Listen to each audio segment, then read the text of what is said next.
Il fut un temps où des hommes et des femmes vivaient autant sur mer que sur terre.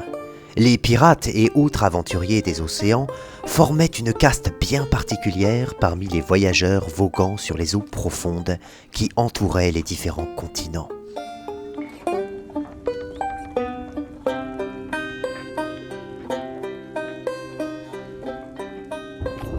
La première histoire, celle que je m'en vais vous conter maintenant, parle d'un galion qui aurait navigué, selon la légende, pendant plusieurs décennies sans jamais accoster dans aucun port, ni mouiller dans aucune baie. L'horizon pourpre, car tel était son nom, inscrit en lettres dorées dans sa coque aux couleurs bordeaux, galvanise encore aujourd'hui les marins qui souhaitent à tout prix retrouver sa potentielle épave.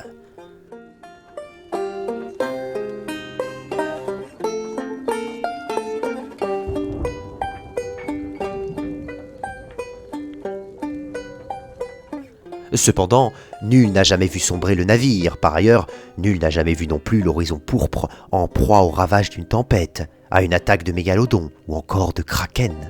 Non, la légende parle davantage d'un navire qui voguerait paisiblement et qui adapterait son cap au gré du vent.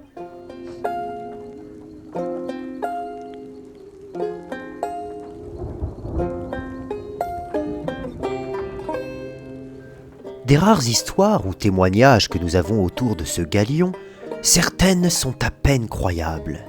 Et moi, votre humble serviteur Mélio, je m'en vais vous en raconter une.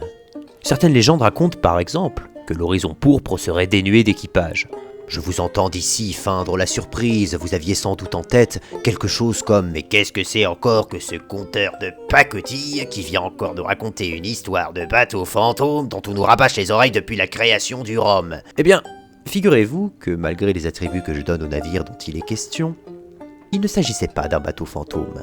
On pourrait davantage parler d'une sorte de personnification d'un dieu ou d'une déesse de la mer, apparaissant aux yeux des mortels sous une forme bien choisie, celle du plus gros navire qu'il soit.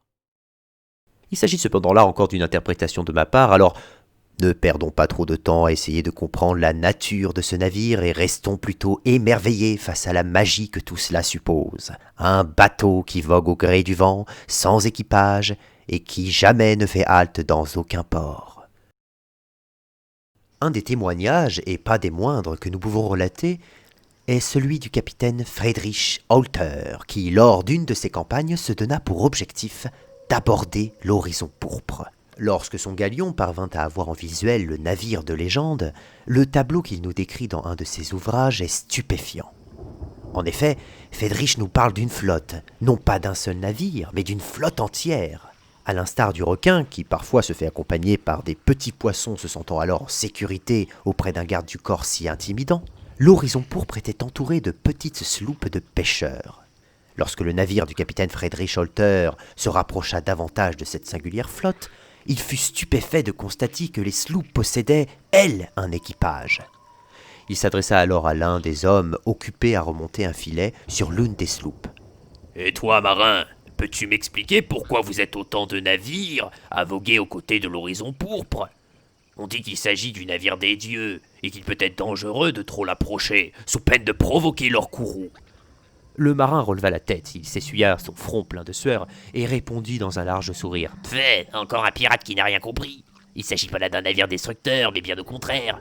Il nous permet à nous, pêcheurs, de travailler tranquillement sans avoir à nous soucier des pourritures dans votre genre. » Le capitaine Friedrich Holter fronça les sourcils. « Comment oses-tu me parler comme tu viens de le faire ?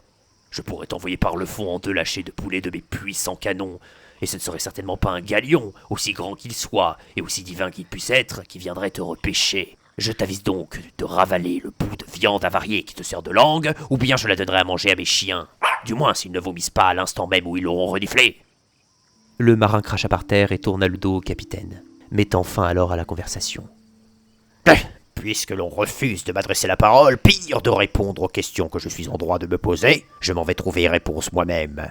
Les gars, à vos postes, l'horizon pourpre ne sera plus qu'un tas de copeaux dans quelques minutes. » Les hommes du capitaine s'affairèrent à préparer le navire pour l'abordage. Cependant, la voix d'un jeune mousse se fit entendre parmi la cohue. « Mais capitaine, vous l'avez dit vous-même, nous risquons le courroux des dieux. » Le capitaine se rapprocha du mousse. Lorsqu'il fut assez près de son visage, il tira d'un coup d'un seul son tromblon de son étui et rentra le canon de l'arme dans la bouche du mousse, lui explosant au passage quelques dents. « Mes petites sardines !» marmonna le capitaine, s'adressant à tout son équipage qui s'était alors stoppé net dans son action. « À cet instant précis, alors que mon arme se retrouve dans la gueule d'une de vos raclures de confrères, quel courroux craignez-vous le plus ?» Un silence s'installa sur le pont. « Voilà ce que j'aime entendre, c'est-à-dire rien du tout. À vos postes !» Les sloops qui entourèrent l'horizon pourpre changèrent de cap pour s'éloigner de la bataille imminente. Les deux galions furent rapidement bord à bord et Friedrich Scholter ordonna qu'on lâche une première salve de boulets de canon. Cependant, alors qu'ils étaient tous chargés, aucun boulet ne fut projeté. Des canons semblaient sortir autre chose. L'un des hommes du capitaine s'écria « On jette de la flotte, je répète, on jette de la flotte. » « Mais qu'est-ce qu'il bave, ce crétin? Comment ça, on jette de la flotte ?» s'énerva le capitaine. « Oh ben j'en sais rien moi, capitaine, on a bien mis un boulet là-dedans, mais quand on tire, ben on sort de la flotte. » Dites-moi, et si moi je plonge mon sabre dans l'extraordinaire trou à fiente qui vous sert de bouche, vous pensez qu'il va en sortir quoi? Bougez-vous, tas de pucelles! On chargea de nouveau les canons, mais cette fois-ci, ce qui en sortit avait plus l'apparence de coquillage que de boulet. Cela dit, c'est beau, hein, se réjouissa un marin. Eh ben le jour où je vous demanderai de me faire un collier en coquillage, ce sera parfait. En attendant, ce que je vous demande, c'est de couler ce galion. Oui, puisque vous êtes incapable de mettre un caillou dans un tube de fer, eh ben sortez-moi les cordages, on va prendre ce navire. L'équipage s'apprêta à traverser l'espace séparant les deux navires à l'aide de cordages, quand soudain, les cordes qu'ils tinrent tout solidement dans leurs mains se métamorphosèrent en algues. C'en est trop, hurla le capitaine. On va y aller nous-mêmes avec Josiane. Il s'empara de son perroquet, le posa sur son épaule, agrippa une corde et... Alors qu'il se trouva en plein milieu de son bond, il se retrouva non pas avec une algue dans les mains, mais un serpent. Le capitaine eut à peine le temps de réaliser ce qui se passait que, pris par son élan, il tomba du navire et se retrouva dans l'eau, entre les deux galions. Josiane le perroquet peina à s'envoler des épaules de son maître, et lorsqu'il parvint enfin à s'élever, la pauvre bête se fit attraper en vol par le serpent, qui l'emmena avec lui dans les profondeurs de l'océan. « Ma Josiane !» hurla le capitaine qui essayait de garder la tête hors de l'eau. « Il faut sauver Josiane !» cria une partie de l'équipage. « Non, il faut sauver le capitaine !» cria une autre partie. Le capitaine s'impatienta. « Surtout, prenez le temps de faire mûrir votre décision, bande de villageoises. J'adore l'eau, il paraît que dans 20 ans, il n'y en aura plus. » L'équipage, désorganisé, essaya de trouver une corde qui n'avait pas été changée en algue afin de la lancer au capitaine. Soudain, une voix s'éleva. « Eh les gars, pourquoi est-ce qu'on irait sauver cette espèce de tyran ?» Le jeune mousse que le capitaine avait menacé précédemment était monté sur une caisse, afin d'être sûr d'être bien entendu par les hommes sur le pont. C'est vrai quoi, premièrement il nous envoie au casse-pipe face à un galion dont tout le monde sait qu'il faut se méfier, et ensuite il n'a de cesse de nous insulter, de nous menacer. Le silence sur le pont traduisit un étrange malaise. Cependant, quelques secondes suffirent pour que des voix viennent accompagner et soutenir les propos du mousse. Il a raison, notre capitaine peut bien pourrir dans l'océan, ça fait une éternité que je me dis qu'on se fait avoir par des opportunistes comme lui. Le navire nous appartient à nous tous, on n'a pas besoin de capitaine. Le visage déconfit, Friedrich Scholter observa son équipage manœuvrer, afin d'éloigner le navire de l'horizon pourpre. En quelques secondes, son ancien galion était déjà loin, trop loin. Friedrich Scholter, flottant sur l'eau, pleurnichait. Ouais, je vais crever ici, sans ma Josiane, sans mon beau galion. C'est à se demander si les requins eux-mêmes vont pas m'abandonner, si je vais pas finir en lambeaux de chair, frappé par les vagues. Si on va pas me retrouver en plusieurs morceaux, quand les crabes seront enfin assez affamés pour se dire bon les gars, on a plus le choix, hein, bouffons-le. Moi je veux pas finir comme ça, abandonné même par les charognards. La pluie commença à tomber. Et voilà maintenant que c'est le soleil qui m'abandonne. Moi, je suis étonné que la pluie d'elle-même venir couler sur mon pauvre crâne. Soudain, une chose vint frapper son épaule. C'était une corde tout droit lancée de l'horizon pourpre. Le galion que le capitaine voulait tant aborder. Friedrich Scholter, stupéfait, repoussa la corde. Mais qu'est-ce que c'est que ces conneries? On dit partout que ce foutu navire a pas d'équipage. Oh, vous m'entendez là-haut? Pas de réponse. Et alors que le capitaine hésitait encore à se saisir de la corde, il fut projeté en avant par une puissante nageoire, celle d'un grand requin qui avait flairé le repas gratuit. Ni une ni deux, le capitaine s'empara de la corde et se mit à la secouer. « C'est moi, je vais me faire bouffer le cul !» Directement après avoir prononcé ces mots, le capitaine fut en effet hissé violemment vers le pont du galion.